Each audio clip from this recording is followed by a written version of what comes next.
Hello friends, welcome to our YouTube channel simple concepts. I am your friend Jakman Shaikh. तो आज के इस particular video में हम बहुत इंपॉर्टेंट चीज़ को डिस्कस करने वाले हैं माय फ्रेंड, जो कि है यूनियन टेरिटरी। जो कि मैंने पिछले वीडियो में आपको बोला था कि हम छोटे छोटे बिट्स को इन डिटेल में डिस्कस करने वाले हैं कि जब भी आप कोई भी छोटे छोटे बिट्स का अगर आप प्रिपरेशन करने बैठे हो तो आपको ज़्यादा से ज़्यादा 1 घंटे का या 30 मिनट का या समझो ज़्यादा मिनट्स का वीडियो उसमें डालना ना पड़े, है ना। उसमें वहाँ पर ज़्यादा टाइम आपका वहाँ पर ना जाए। तो इसीलिए मैं छोटे छोटे पॉइंट्स को डिस्कस कर रहा हूँ, तो क्या आपके छोटे छोटे पॉइंट्स के भी यहाँ पर कंसेप्ट्स क्लियर हो जाएंगे। तो बहुत सारे एस्पिरेंट्स ऐसे होते हैं माय फ्रेंड्स जो छोटे छोटे पॉइंट्स को ज़्यादा इन डीप पढ़ते नहीं है। तो इन डीप पढ़ने के लिए भी मैंने ये छोटे छोटे वीडियोज़ आपके सामने ला रहा हूँ, जो कि very small video but it is very effective videos and it is very effective for your prelims examination also and mains examination also. इस पॉइंट्स के बहुत सारे प्रीलिम्स क्वेश्चन आ जाते हैं माय फ्रेंड्स के यूनियन टेरिटरीज पर।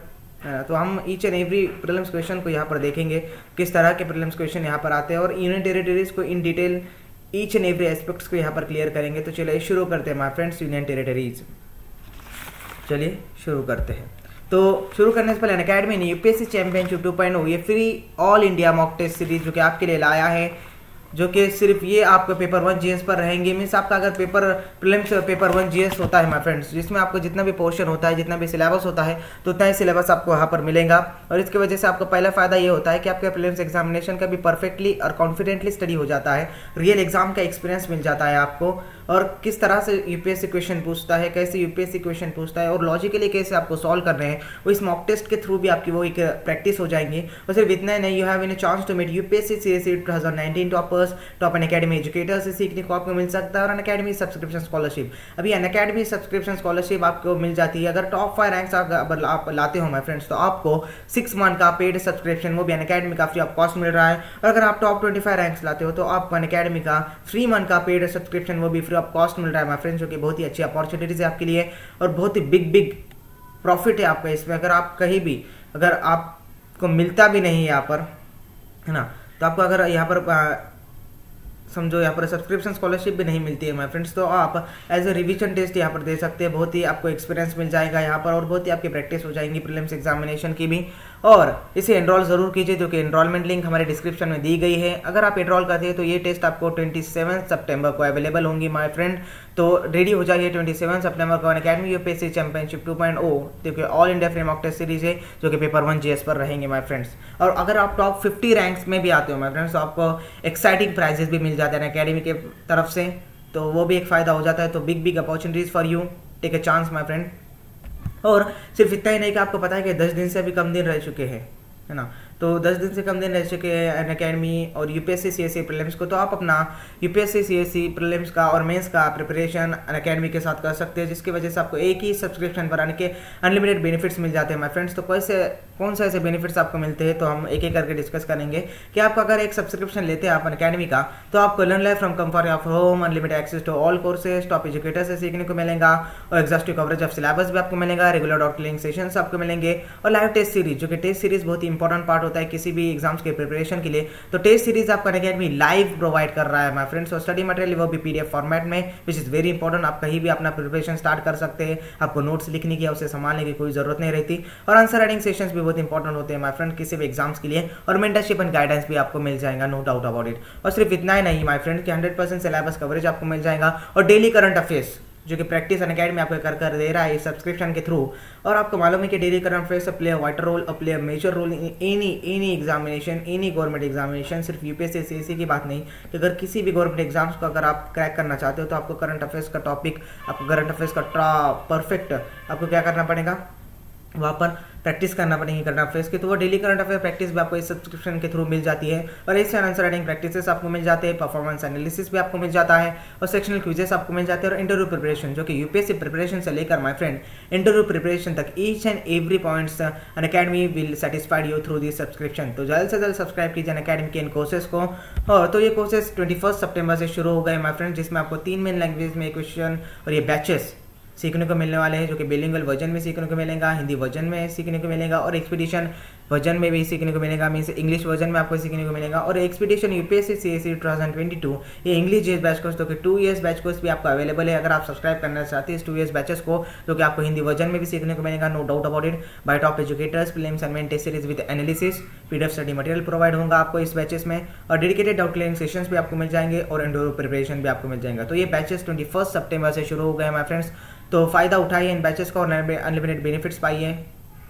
और एक मेन चीज़ आपके लिए बहुत ही अच्छी चीज़ कि unlimited revision booster prelims batch course, जो कि अनलिमिटेड अल्टीमेट जो होता है रिवीजन बूस्टर प्रीलिम्स 2020 ये बिलिंगुअल वर्जन में अकेडमी आपको दे रहा है। इसे आप एनरोल कर सकते हैं फॉर फ्री, अगर आप देखो तो आपको अगर अच्छा लगे तो आप उसे पेड आप पे कर सकते हैं, अगर आपको अच्छा नहीं लगे तो आप छोड़ सकते हैं। मीन्स इसका ड्यूरेशन होगा 5 to 30 सितंबर, और इसमें ultimate revision booster prelims 2020 English version में भी अवेलेबल है आपको। तो आप इसे दोनों बिलिंगुअल वर्जन को भी इंग्लिश वर्जन के भी रिवीजन बूस्टर्स को क्या कर सकते हैं, आप फ्री में एनरोल कर सकते हैं, जो कि आपके रिवीजन प्रीलिम्स के लिए ये अवेलेबल है। तो इसका ड्यूरेशन है 5 to 30 सितंबर के तक रहेगा ये, और फ्री लाइव क्लासेस आपको मिलेंगे मंडे टू फ्राइडे यहाँ पर। तो फ्री लाइव क्लासेस का भी फायदा उठाइए आप, आपके प्रीलिम्स रिवीजन जो होता है आपके परफेक्ट हो जाएंगे इस फ्री लाइव क्लासेस से, और सेक्शनल क्विजेस भी आपको प्रोवाइड कराना academy each and every point पर, समझ रहे हो। तो इसकी वजह से आपको क्या होता है ना माय फ्रेंड कि प्रीलिम्स का एक पार्ट आपका परफेक्ट हो जाता है।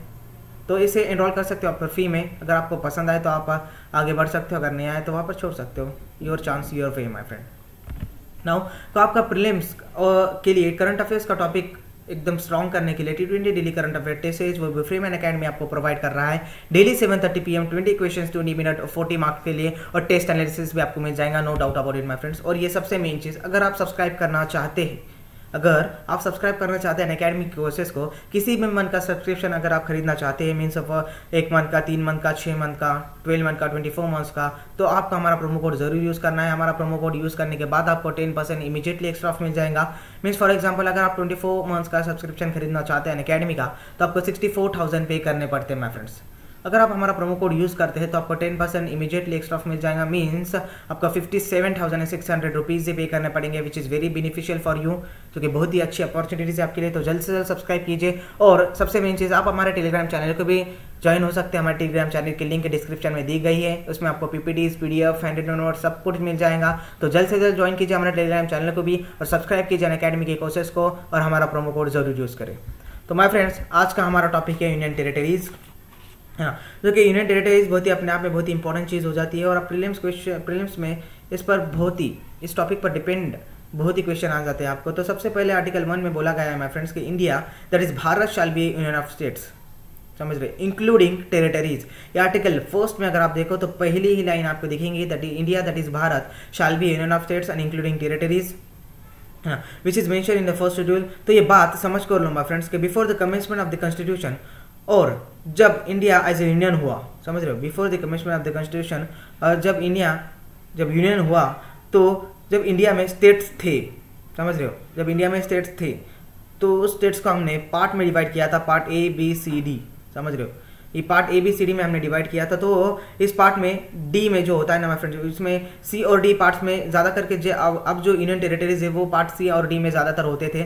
और पार्ट C में मैं एक ब्रॉडली एग्जांपल दूंगा कि दिल्ली होता था पार्ट C में, और पार्ट D में होता था अंडमान निकोबार। तो इनको after the commencement of the constitution 1951 में क्या कर दिया माय फ्रेंड्स, इनको यूनियन टेरिटरीज बना दिया गया। But after the commencement of the constitution 1950 हमने ये part A B C D जो है ना माय फ्रेंड्स, जब स्टेट रिऑर्गेनाइजेशन एक्ट 1956 पास हुआ, 7th कॉन्स्टिट्यूशन अमेंडमेंट एक्ट 1956 पास हुआ, तो हमने ये पार्ट जो बनाए थे, हमने स्टेट्स को डिवाइड किया था A B C D parts में, तो वो पार्ट डायरेक्टली हमने अबॉलिश कर दिए, है ना। कब अबॉलिश कर दिया, after the state reorganisation act 1956 through the 7th constitution act 1956, समझ रहे हो। तो इसके बाद हमने part A B C D ये अबॉलिश कर दिए।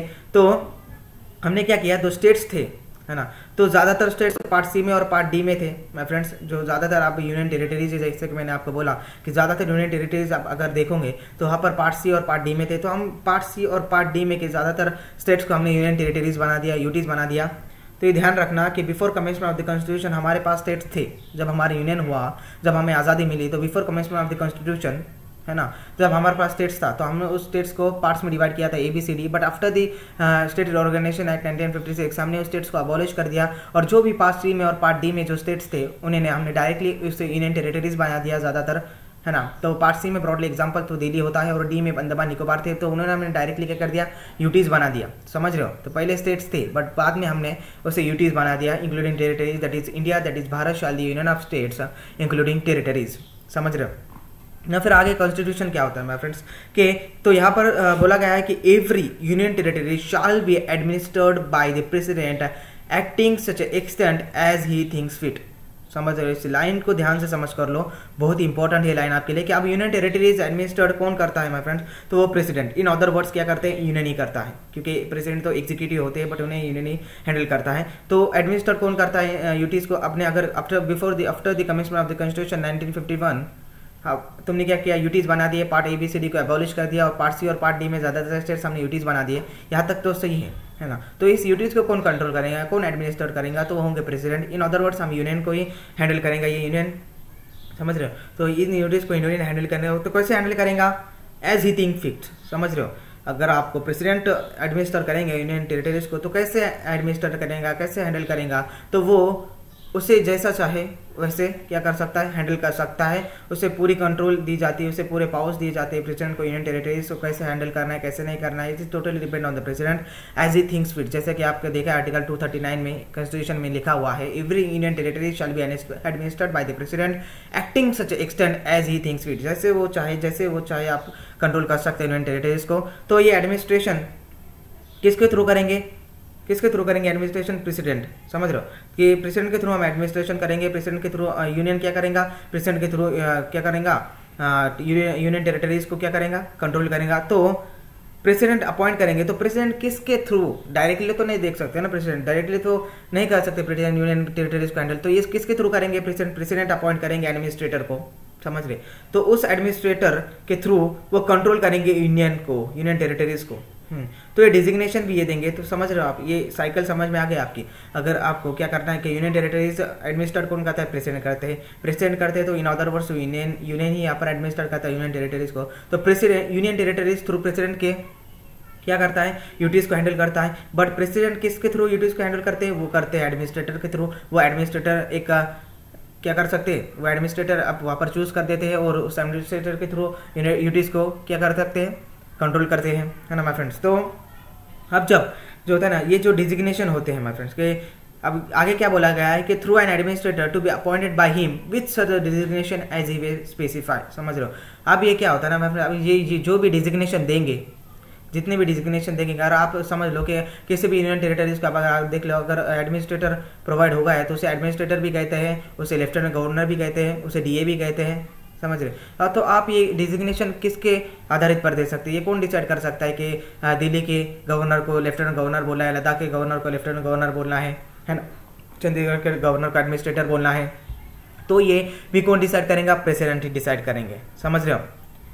जैसे कि दिल्ली में क्या है, लेफ्टिनेंट गवर्नर कहते हैं, तो ये डिजिग्नेशन प्रेसिडेंट के हिसाब से होते हैं। अगर प्रेसिडेंट ने कोई एडमिनिस्ट्रेटर को अपॉइंट किया है यूटीज के लिए, तो वो एडमिनिस्ट्रेटर को भी डिजिग्नेशन देंगे, उनके दिल पर रहता है, अगर ये लेफ्टिनेंट गवर्नर दे या फिर डीए बोले या फिर कोई और बोले, एडमिनिस्ट्रेटर बोले, है ना। तो ये तीनों चीज़ों में से वो स्पेसिफाई कर सकते हैं डिजिग्नेशन, वो भी किसके दिल पर होता है, वो भी प्रेसिडेंट के दिल पर होता है, समझ रहे हो। तो फिर गवर्नर के रोल को हम देखते हैं my friends, in short governor के रोल को हम जान कर लेते हैं क्या होता है गवर्नर।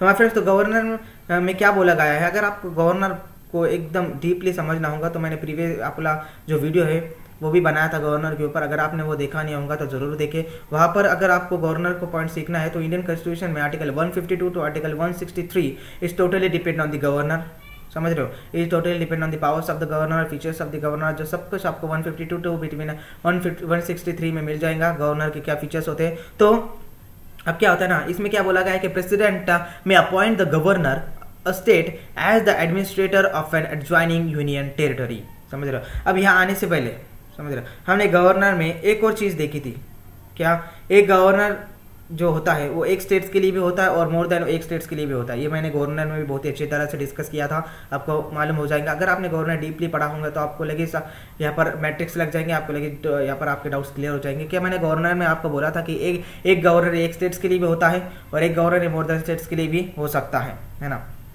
तो अब क्या है ना, तो यहाँ पर वो यूनियन टेरिटरी को भी गवर्न कर सकता है। ये चीज़ अगर मैंने भूल गया होगा तो वहाँ पर यहाँ पर मैं बोलता हूँ कि गवर्नर अगर जो है वो एक स्टेट्स को या मोर देन वन स्टेट्स को भी हैंडल करता है, और जो यूनियन टेरिटरीज है वो उसको भी गवर्न कर सकता है, यूनियन टेरिटरीज को भी हैंडल कर सकता है। पर किसके कहने पर यूनियन टेरिटरीज को हैंडल करेगा?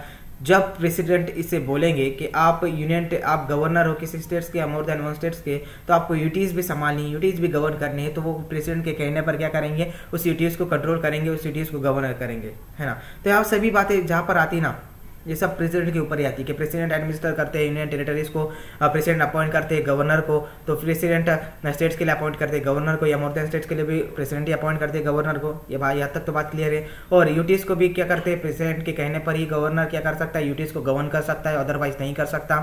और जो डिजिग्नेशन होते हैं गवर्नर के, जो यूनियन टेरिटरीज को दिए हुए, है ना, अगर वो यूनियन टेरिटरीज का गवर्नर है तो डिजिग्नेशन भी जब जो चाहे स्पेसिफाई कर सकते हैं प्रेसिडेंट, है ना। तो ये सब जितनी भी बातें आती हैं वो सब प्रेसिडेंट तक ही आती है।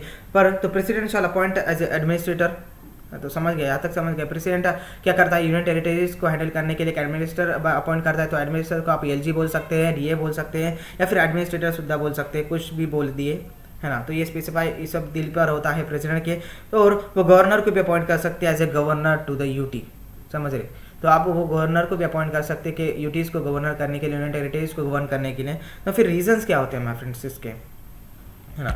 So what is the reason कि अगर आप यूनियन टेरिटरीज अगर बनाते हो तो उसका रीज़न क्या होता है, क्या उसके पीछे रीज़न है यूनियन टेरिटरीज को कंट्रोल करने के पीछे, क्या रीज़न है? डिफरेंट टाइप्स ऑफ रीजन है। तो 3 मेन रीजन है। यहाँ पर प्रीलिम्स क्वेश्चन आपको आ सकता है माय फ्रेंड्स, तो यहाँ पर आप एक बार नोट डाउन करके लीजिए इन सब पॉइंट्स को, आपके लिए बहुत ही इंपॉर्टेंट है। वैसे हमारे टेलीग्राम चैनल पे आपको मिल जाएंगे, नो डाउट अबाउट इट। तो डिस्क्रिप्शन में लिंक दी गई है हमारे टेलीग्राम चैनल के, वहाँ से आप क्या हो सकते हैं, ज्वाइन हो सकते हैं हमारे टेलीग्राम चैनल को। तो यहाँ पर what is the reason? It could be political, cultural and strategic, तीनों रीजंस होते हैं एक यूनियन टेरिटरीज को, किसी भी यूनियन टेरिटरीज को कंट्रोल करने के, है ना। जैसे दिल्ली को हैंडल करना ये पॉलिटिकल रीजन था, समझ रहे हो। अब ये दिल्ली को हैंडल करना ये पॉलिटिकल रीजन था। तो क्यों, कैसे पॉलिटिकल रीजन तो हम आगे देखेंगे इस वीडियो में। तो दिल्ली को जब हैंडल करें, दिल्ली को जब हमने यूटीज बनाया तो एक पॉलिटिकल डिसीजन था कि दिल्ली को हमने पॉलिटिकली कंट्रोल करना है ना। अब क्या हो ना, तो दादर नगर हवेली जिसे कहते हैं, जो कि महाराष्ट्र में आता है, तो दादर नगर हवेली को यूटी बनाना, यूनियन टेरिटरीज बनाना, ये कल्चरल डिसीजन था, समझ रहे। जो दादर नगर हवेली जो कि महाराष्ट्र में स्थित है, तो उन्हें यूनियन टेरिटरीज बनाना ये क्या था? सरकार का, यूनियन का क्या था? कल्चरल डिसीजन था कि वो महाराष्ट्र में डोमिनेट ना हो जाए। ऐसे जो इंडिविजुअल आइडेंटिटी वाले जो स्टेट्स होते हैं, यूनियन टेरिटरीज होते हैं, वो महाराष्ट्र में क्या हो जाए, उनकी इंडिविजुअल आइडेंटिटी खत्म ना हो जाए, वो महाराष्ट्र में डायरेक्टली डोमिनेट ना हो जाए। तो इसलिए ये कल्चरल डिसीजन था कि मुंबई दादर नगर हवेली को क्या कर दिया जाए कि एक यूनियन टेरिटरीज बना जाए। कल्चरल डिसीजन था, ये ध्यान में रखिए। तो फिर आप अगर देखें तो फिर ये स्ट्रेटेजिक लाइक आप देखेंगे कि दमन दीव जो है, दमन दीव जो कि वेज अंडर कंसिडरेशन आते हैं, नेवीज के कंसिडरेशन के अंडर आते हैं, तो उनका एक स्ट्रेटेजिकली उन्हें कंट्रोल करना है ये यूटीज़ का, और स्ट्रेटेजिकली यूटीज़ इन यूटीज़ को बनाकर स्ट्रेटेजिकली कंट्रोल करना बाय द यूनियन, ये स्ट्रेटेजिकली क्या था? स्ट्रेटेजिक डिसीजन था यूनियन का, पार्लियामेंट का। तो उन्हें क्या करते हैं, तो ये डायरेक्टली नेवीज के कंसिडरेशन के अंदर आते हैं। तो नेवीज के कंसिडरेशन के अंदर आते हैं तो क्या होता है ना, यूनियन ने एक यहाँ पर डिसाइड किया कि हमें स्ट्रेटेजिकली इन्हें यूटीज़ बनाना है, स्ट्रेटेजिकली इन्हें कंट्रोल करना है एज ए यूटीज़। तो ऐसे रीजंस थे कि it could be political, it could B cultural, it could B strategic, समझे। ये रीजंस थे किसी भी यूनियन टेरिटरीज को बनाने के लिए, और यही थ्योरी यूज होती है अगर यूनियन किसी भी यूनियन टेरिटरीज को कंट्रोल करता है। तो ये 3 मेन रीजंस में करता है, पॉलिटिकल रीजंस में करता है, कल्चरल रीजंस में करता है, और स्ट्रेटेजिक रीजंस में करता है। आई होप आपको समझ में आ गया होगा। तो आपको एक यहाँ पर सवाल आया होगा ना, कि आपको एक दिन में एक सवाल आएगा, तो इन्हें सर हम डायरेक्टली क्यों नहीं स्टेट्स बनाते हैं, स्टेट्स में क्यों नहीं इन्वॉल्व करते हैं? तो हमने बेटा इसलिए हमने इन्हें स्टेट्स में इन्वॉल्व नहीं करते क्योंकि जो इनकी स्टेट्स की, जो यूनियन टेरिटरीज के जो इंडिविजुअल है ना, जो इंडिविजुअल इनकी जो आइडेंटिटी बनी है इतने सालों से, तो अगर हम डायरेक्टली स्टेट्स में इन्हें इन्वॉल्व करेंगे तो उनके डोमिनेट हो जाएंगे, है ना, वो स्टेट्स में वो डोमिनेट हो जाएंगे, और उनके इंडिविजुअल जो आइडेंटिटी बनी है इतने देर से, तो इंडिविजुअल आइडेंटिटी वो खत्म हो जाएंगी, समझ रहे हो। तो अगर किसी भी स्टेट्स की पॉपुलेशन अगर कम है तो it's better to control union, it is better to control under the president. वो जो इतने भी लॉज पार्लियामेंट वो बनाए तो वो यूनियन के अंडर ही बनाए। तो जी समझो एक यूनियन टेरिटरीज की अगर क्या है ना, एक यूनियन टेरिटरीज की समझो पॉपुलेशंस कम है, तो वहाँ पर एक सुटेबल होता है कि यूनियन उसे देखे, यूनियन ने उसे कंट्रोल करे, यूनियन ने उस पर लॉ बनाए, है ना, और यूनियन उसे प्रेसिडेंट के अंडर कंट्रोल करे। प्रेसिडेंट के थ्रू कंट्रोल करे, समझ रहे हो। तो यहाँ पर इसीलिए हमने एक स्टेट्स में डिवाइड नहीं करते, स्टेट में डोमिनेट नहीं करते, क्योंकि उनके इंडिविजुअल आइडेंटिटीज जो होती है यूनियन टेरिटरीज की वो खत्म हो जाती है ना माय फ्रेंड्स। तो पार्लियामेंट्री कंट्रोल किसे कहते हैं माय फ्रेंड्स। तो इस यूनियन टेरिटरी को कंट्रोल कौन करेगा, तो होते हैं प्रेसिडेंट, समझ रहे। ये हमने देखा कि यूनियन टेरिटरीज को एडमिनिस्टर करते हैं president, in other way union territories को कंट्रोल करते हैं प्रेसिडेंट, है ना। तो प्रेसिडेंट इटसेल्फ इज एग्जीक्यूटिव, यह हमें मालूम है। President is itself is executive and executive is responsible to the legislature, ये हमें पता है। तो फिर इनके लिए लॉज बनाएगा जितने भी, तो पार्लियामेंट, समझ रहे। तो जितने भी यूनियन टेरिटरीज है तो प्रेसिडेंट इटसेल्फ ये एक एग्जीक्यूटिव है, तो executive responsible to the legislature हमें पता है। तो फिर इन अदर वर्ड्स हम क्या करते हैं, यूटीज को पार्लियामेंट ही डायरेक्टली हैंडल करता है, यूनियन ही डायरेक्टली हैंडल करता है, किसके थ्रू, प्रेसिडेंट के थ्रू। और प्रेसिडेंट किसके थ्रू हैंडल करते हैं, तो वो होता है एडमिनिस्ट्रेटर के थ्रू, समझ रहे। तो इसके लिए लॉज बनाएंगे, जितने भी स्टेट लिस्ट होते हैं स्टेट्स के, उस यूनियन टेरिटरीज के जितने भी स्टेट लिस्ट है, कॉन्करेंट लिस्ट है,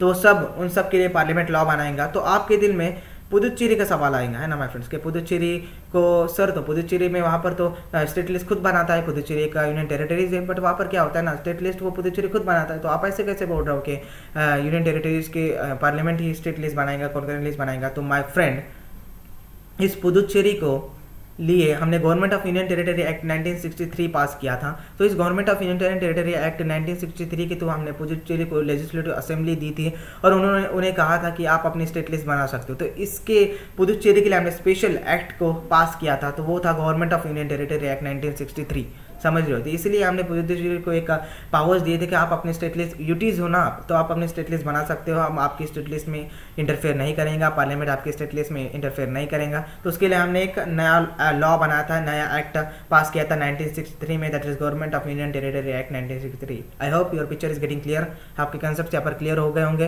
तो लेजिस्लेटिव असेंबली दी थी हमने पुदुचेरी को और उन्हें कहा था कि आप अपनी स्टेट लिस्ट बना सकते हैं।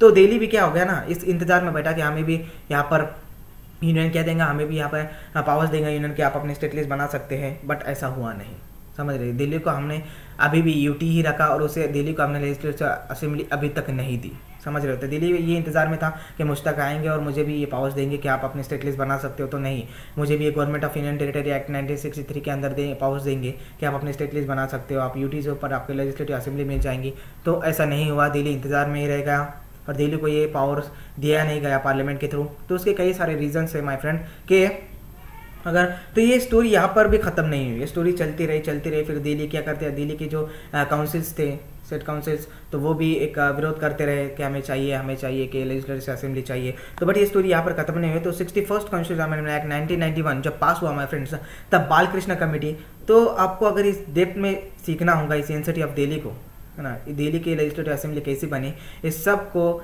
इन डिटेल में मैंने डिस्कस किया यूनिवर्सिटी ऑफ दिल्ली में। अगर आपने वो वीडियो नहीं देखा होगा तो जरूर जाकर देखें माय फ्रेंड्स। तो यहाँ पर क्या हुआ ना, जब 61st कॉन्स्टिट्यूशन अमेंडमेंट एक्ट 1991 पास हुआ, तो बालकृष्ण कमेटी ने एक रिकमेंडेशन दी कि Delhi should have a council of ministers headed by the chief ministers, समझ रहे। Delhi should have a council of ministers headed by the chief ministers. ये 61st कॉन्स्टिट्यूशन अमेंडमेंट एक्ट 1992 जब Balkrishna committee गई थी, उन्होंने ये रिकमेंडेशन दिया था, समझ रहे हो, कि हमने दिल्ली को डायरेक्टली स्टेट नहीं बनाया, समझ रहे हो, कि दिल्ली क्या होना, दिल्ली यूनियन टेरिटरी से, बट जब तक दिल्ली को लेजिस्लेटिव असेंबली में नहीं दी थी, स्टेट काउंसिल मिनिस्टर्स भी नहीं थे। तो फिर बालकृष्ण कमेटी ने रिकमेंडेशन दी थी Delhi should have a council of ministers headed by the chief ministers, ये हमने कहा था। बट एनीवे हमने दिल्ली को डायरेक्टली स्टेट नहीं बनाया, समझ रहे हो, हमने उसे यूटी ही रहने दिया, है ना। बट उसे हमने लेजिस्लेटिव असेंबली भी दी इस 61st कॉन्स्टिट्यूशन अमेंडमेंट एक्ट 1991 में, समझ रहे हो। जब ये 61st कॉन्स्टिट्यूशन अमेंडमेंट एक्ट 1991 पास हुआ माय फ्रेंड्स, तो हमने दिल्ली को क्या हो गया, लेजिस्लेटिव असेंबली दी और उनका स्टेट काउंसिल ऑफ मिनिस्टर्स भी बनाया under the headed by the chief ministers. तो हमने ये बनाया। तो इस सब देने के बाद भी हमने क्या दिया, दिल्ली को स्टेट्स में इन्वॉल्व नहीं किया, हमने दिल्ली को यूटीज ही रखा, है ना। इसके कई सारे रीजंस है कि दिल्ली क्या है, नेशनल कैपिटल ऑफ इंडिया है, तो इसीलिए वो it is better to control under the parliament, तो पार्लियामेंट के कंट्रोल में रहेगा। It is better to control the president, के प्रेसिडेंट ही उन्हें कंट्रोल करें, है ना। तो फिर उसे यूटीज ही रखा, बट हम उसे लेजिस्लेटिव असेंबली भी दे दी। और तो इस पेरिस अरेंजमेंट को क्या बोलते हैं माय फ्रेंड्स, तो इस पेरिस अरेंजमेंट को बोलते हैं कि यूनिवर्सिटी ऑफ दिल्ली, जैसे national capital territory of Delhi, इन सब की जो पेरिस असेंबली है, पेरिस जो अरेंजमेंट है ना, तो उसे बोलते हैं, हम उसे कहते हैं university of Delhi. Government of university act पास किया गया 1993 में, समझ रहे हो, गवर्नमेंट ऑफ यूनिवर्सिटी एक्ट पास किया गया 1993 में। तो इससे तीन चीज़ों से दिल्ली लेजिस्लेटिव असेंबली तो हमने दे दी, है ना, इन्हें स्टेट काउंसिल ऑफ मिनिस्टर्स हमने दे दिया, बट 3 चीज़ों से यहाँ पर लेजिस्लेटिव असेंबली को दूर रखा गया दिल्ली के, कि ये 3 चीज़ों पर यहाँ पर आप लॉ नहीं बना सकते। तो वो 3 चीज़ें थी my friends, public order, police order और लैंड। इन 3 चीज़ों पर आप लेजिस्लेटिव असेंबली, दिल्ली की लेजिस्लेटिव असेंबली, आप यहाँ पर लॉ नहीं बनाएंगे। ये लॉ कम्प्लीटली पार्लियामेंट बनाएगा। ये लॉ कम्प्लीटली कौन करेगा? पार्लियामेंट ही इसे हैंडल करेगा, जो कि पार्लियामेंट में जो यूनियन गवर्नमेंट है वही इसे हैंडल करेंगे। तो आप इसे यहाँ पर बनाने की कोशिश ना करें। आप 61st कॉन्स्टिट्यूशन अमेंडमेंट एक्ट 1991 के थ्रू तो आपने आपको लेजिस्लेटिव असेंबली दी थी, बट लेजिस्लेटिव असेंबली में आपको 3 चीज़ों पर ध्यान नहीं देना है। वो है पब्लिक ऑर्डर, पुलिस ऑर्डर और लैंड। इन तीनों चीज़ों पर आप लॉ नहीं बनाएंगे। ये तीनों चीज़ें completely is under the hand of parliament, समझ रहे हो।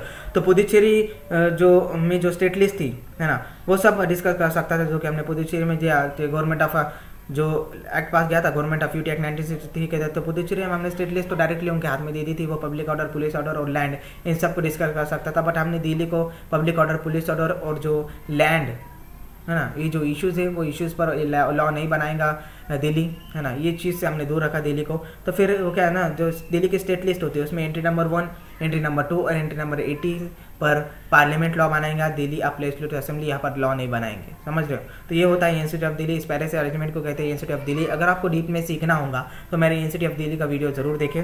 और लास्ट पार्ट हमारे जुरिस्डिक्शन पर आते हैं हमारे फ्रेंड्स। तो 99% यूटीज़ को हाईकोर्ट्स नहीं मिले हुए हैं। ये आपको पता है कि 99% ऑफ यूटीज़ को हाईकोर्ट्स नहीं मिले हुए हैं। एडजस्टेंट हाईकोर्ट्स उन्हें कंट्रोल करते हैं, है ना। फॉर एग्जांपल पुदुचेरी का हाईकोर्ट्स मद्रास में आता है ना। अंडमान निकोबार का हाईकोर्ट्स कोलकाता में आता है। और चंडीगढ़ के लिए हाईकोर्ट्स होता है पंजाब, हरियाणा का हाईकोर्ट्स है, और हाईकोर्ट ऑफ पंजाब ये चंडीगढ़ का हाईकोर्ट है। तो दिल्ली ऐसी पहली यूटी है जिनको हाईकोर्ट दिया गया है, समझ रहे हो, कि दिल्ली ऐसी पहली यूनियन टेरिटरीज है जिनको क्या दिया है, हाईकोर्ट दिया गया है ना।